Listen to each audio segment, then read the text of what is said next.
Nah, dari dua pertandingan yang sudah dijalani saudara-saudara, kira-kira bagaimana menurut kalian? Apakah John Herdman punya prospek? Apakah tim nasional Indonesia punya masa depan atau tidak? Berdasarkan hasil pertandingan melawan Saint Kitts and Nevis dan Bulgaria. Nah, silahkan. Tulis di kolom komentar saudara-saudara pendapat kalian. Bebas. Yang penting sopan. Halo saudara-saudara. Jumpa lagi dengan komentator gadungan di sini. Dengan komentator yang gadungan.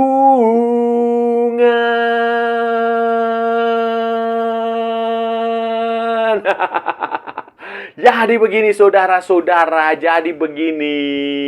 tim nasional Indonesia asuhan John Herdman telah menjalani dua pertandingan internasional FIFA Series saudara-saudara dengan hasil sekali menang dan sekali kalah. Kemenangan besar atas Saint Kitts and Nevis, sementara kekalahan 0-1 melawan Bulgaria lewat penalti.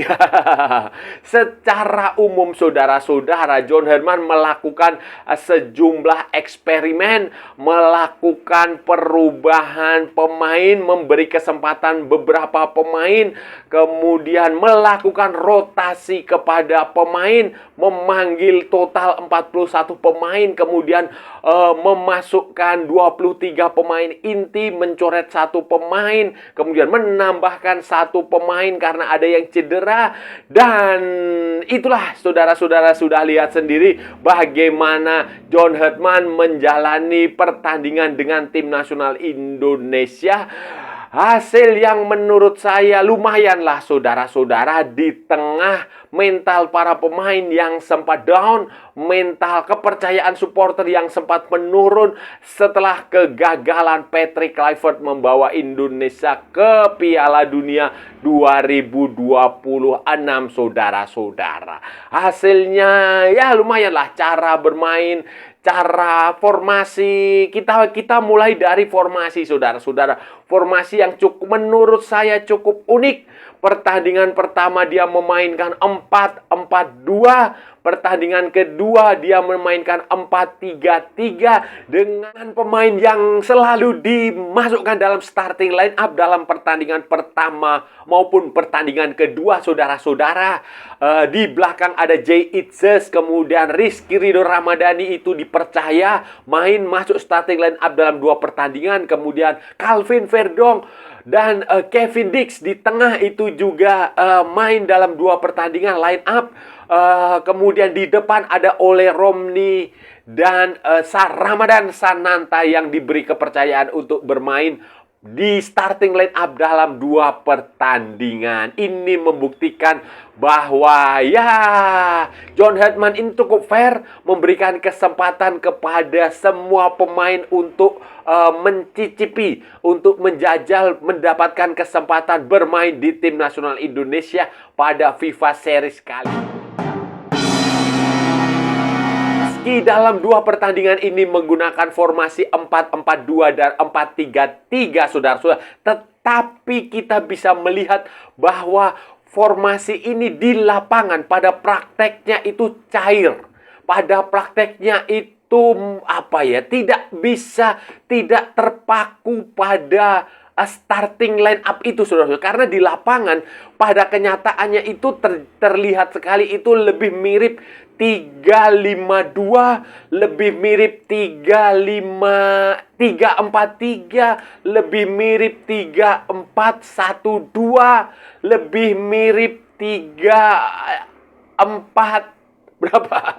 3-4-2-1. Jadi cair sekali dan pergerakan pemain itu juga sangat cair saudara-saudara. Kita lihat misalnya dalam formasi 4-4-2 itu kan Doni Tripamungkas seharusnya di kiri sebagai fullback, Rizky Ridho di kanan sebagai fullback kanan.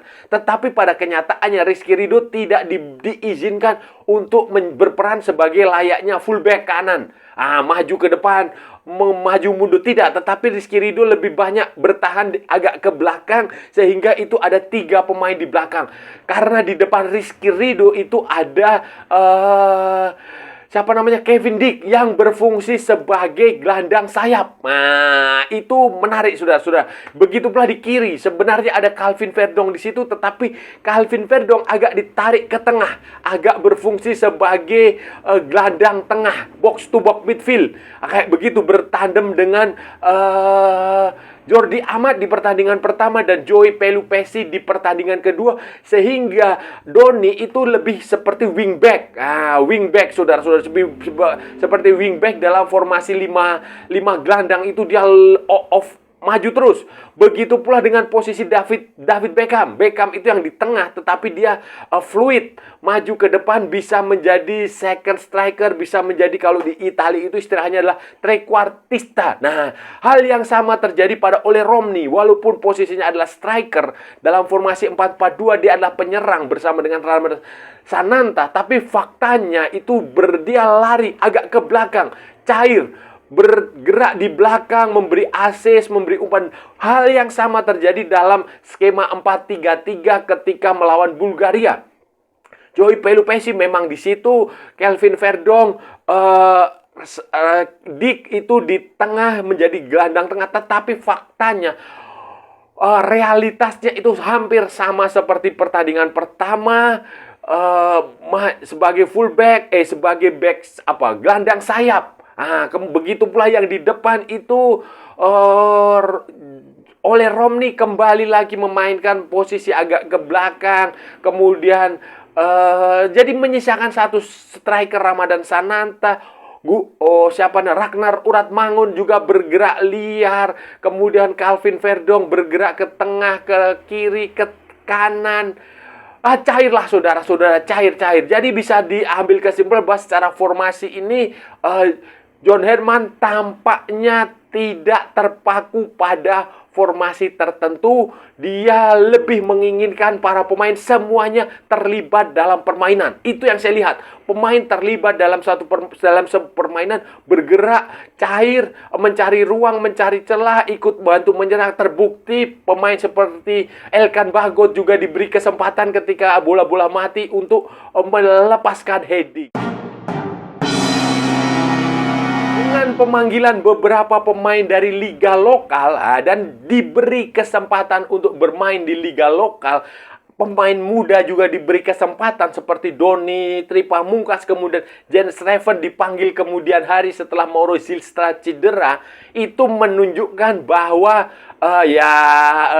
John Herdman ini tidak hanya fokus ke FIFA Matchday, tidak hanya fokus ke pertandingan-pertandingan internasional, tidak hanya fokus ke pertandingan-pertandingan untuk nanti Piala Asia, kualifikasi Piala Dunia, tetapi dia juga memikirkan bagaimana Indonesia nanti tidak memalukan ketika tampil di Piala AFF. Nah, ini sinyal bagi tetangga-tetangga di Asia Tenggara, sinyal bagi Vietnam, sinyal bagi Thailand, sinyal bagi Malaysia, sinyal bagi Singapura bahwa Indonesia tampaknya di Piala AFF nanti itu akan sedikit serius, walaupun tidak akan memanggil pemain abroad, pemain yang grade A, tetapi dengan pemanggilan kali ini memberi kesempatan kepada pemain lokal Liga Indonesia, itu menunjukkan bahwa Piala AFF tampaknya tetap akan diambil oleh John Herdman. Dan kalau pemain-pemain ini nanti pada akhirnya tampil di Piala AFF, ya harus juara.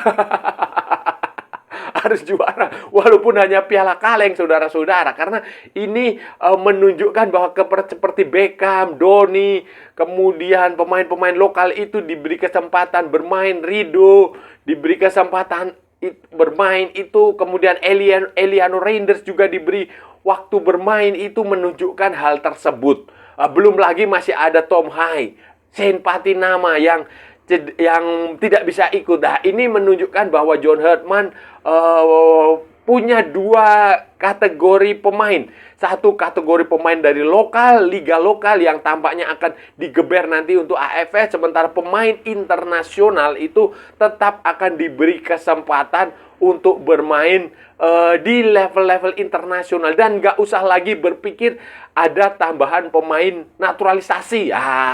Jangan berpikir seperti itu, karena Ketua Umum PSSI sekarang bukan orang penting di pemerintahan, sehingga dia tampaknya kesulitan untuk menego pemain asing lagi, pemain diaspora lagi, untuk menegosiasikannya dengan istana, untuk menegosiasikannya dengan Dewan Perwakilan Rakyat, saudara-saudara.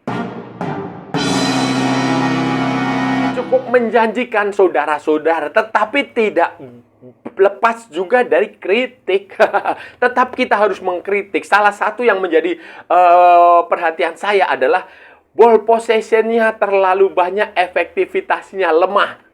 Efektivitasnya kurang efektif. Ini yang menjadi ciri sepak bola Indonesia sejak dulu kala. Belum bisa dirubah, baik di era Sintayong, di era Patrick Kluivert apalagi. Dan sekarang dari 2 pertandingan John Herman ini, saya belum melihat efektivitas itu menjadi nafas, menjadi hal yang utama. Ini penyakit yang sudah ada sejak dulu, saudara-saudara. Sejak zamannya siapa?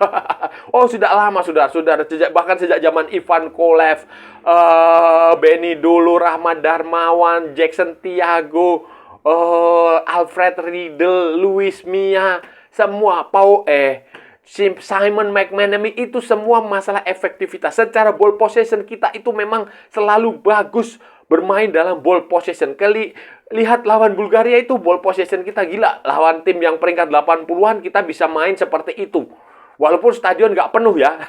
itu menurut saya bagus. Kemudian lawan St. Kitts and Nevis kita bisa dominan. Itu menurut saya, ya itu Indonesia mainnya kayak begitu. Tetapi efektivitasnya ini yang menurut saya menjadi menjadi kritik yang harus dibenahi.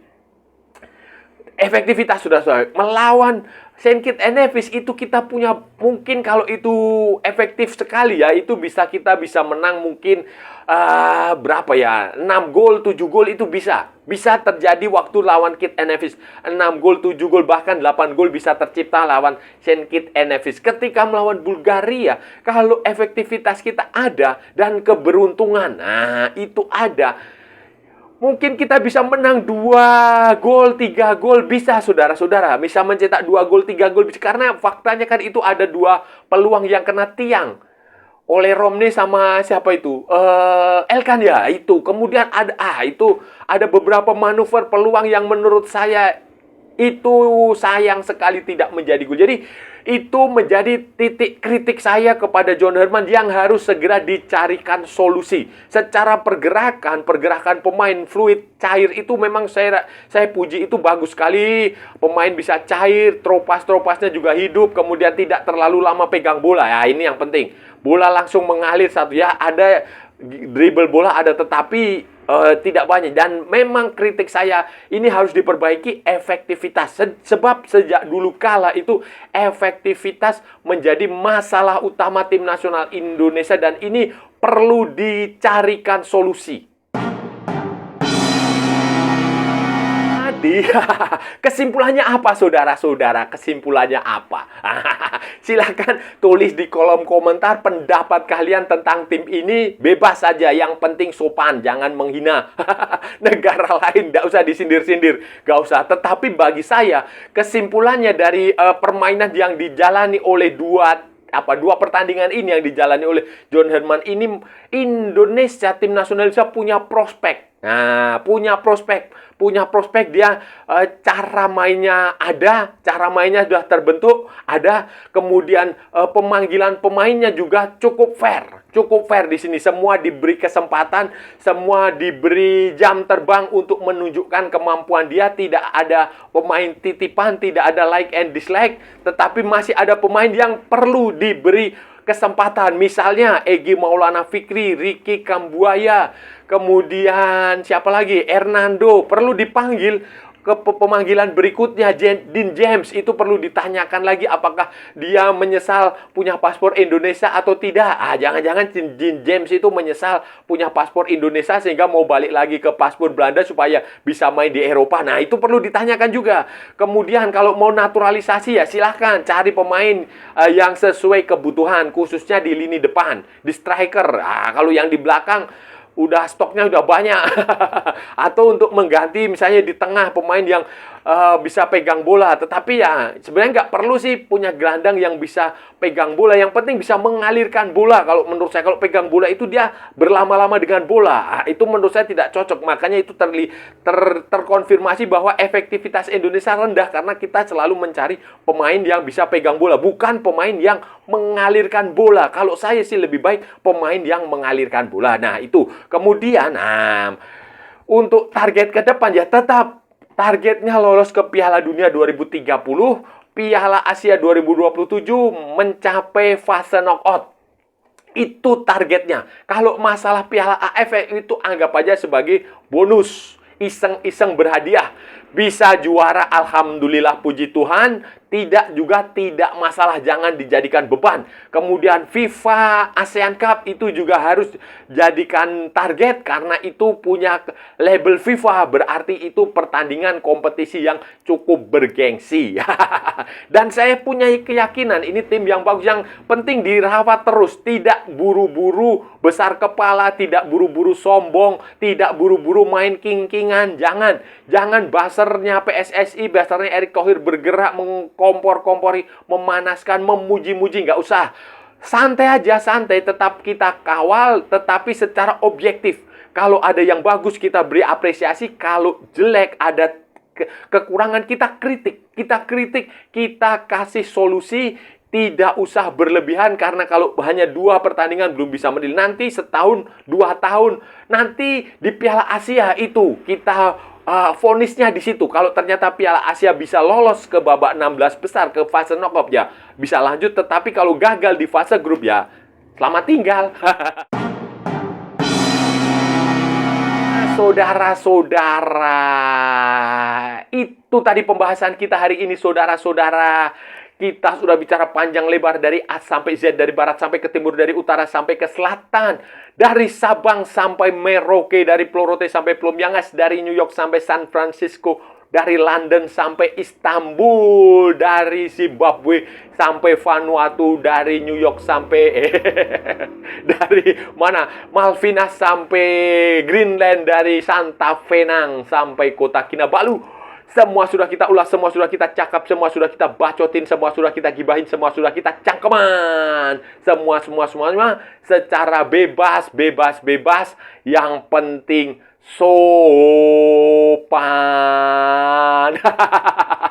Tadi saudara-saudara, tadi hari ini kita bicara tentang tim nasional Indonesia. Hasil 2 pertandingan tim nasional Indonesia yang dijalani melawan Saint Kitts and Nevis dan Bulgaria. 2 FIFA Matchday, 2 FIFA Series yang dijalani oleh John Herdman. 2 pertandingan awal John Herdman yang hasilnya mengalahkan Saint Kitts and Nevis dan kalah dari Bulgaria. Walaupun demikian, saudara-saudara, kita layak memberikan apresiasi karena ya itulah penampilan perdana John Herdman seperti itu. Hasilnya, cara bermainnya bagus. Menurut saya lumayan lah, ada masa depan. Yang nggak bagus-bagus amat seperti Barcelona atau Real Madrid, enggak. Tetapi lumayan lah, ada prospek, ada yang bisa kita harapkan, ada harapan di situ. Cara bermainnya bagus, objektif, fluid, kemudian cair, saudara-saudara. Formasinya tidak terpaku pada formasi, pemain bisa bergerak dari satu posisi ke posisi lain, bergerak cair kanan kiri. Lumayan lah saudara-saudara, ada prospek menurut saya. Pemain-pemain pilihannya juga lumayan, tetapi masih perlu pembuktian lagi. Ada beberapa pemain yang menurut saya perlu dilihat ketika main bersama John Herdman. Misalnya si Egy, Ricky Kambuaya, Witan Sulaiman, Marcelino Pratama, kemudian Asnawi.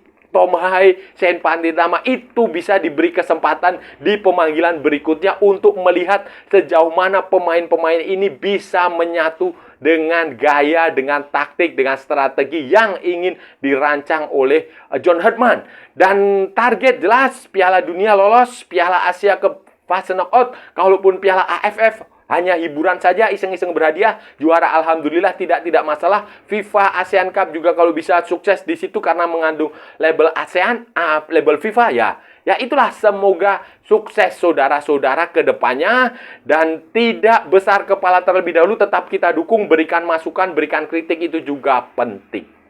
Dan saya rasa udah cukup ya saudara-saudara pembahasan kita kali ini. Kalau ada salah-salah ya mohon maaf. Namanya juga gadungan, saudara-saudara. Wajar kalau gadungan itu salah. Tetapi kalau benar berarti sebuah kebenaran. Kalau saudara-saudara merasa channel ini bermanfaat, berguna, menghibur, menginspirasi, silahkan like, share, and subscribe. Tapi kalau tidak, saudara-saudara abaikan saja, skip, jangan ditonton. Tetapi jangan nyampah, jangan membuat komentar-komentar yang menghina, menghujat, melecehkan, merendahkan orang maupun negara lain. Santai aja, ini hanya bola. Kita cari teman sebanyak-banyaknya, bukan cari musuh. Ikuti juga akun media sosial komentator gadungan, ada di Instagram, ada di Facebook, dan ada di TikTok yang bukan TikTok Shop, saudara-saudaraku semuanya. Oke. Sampai bertemu lagi di edisi berikutnya dengan tema-tema yang jauh lebih tidak bermanfaat, dengan tema-tema yang jauh lebih tidak berguna, dengan tema-tema yang jauh lebih membagongkan. Salam olahraga dan merdeka.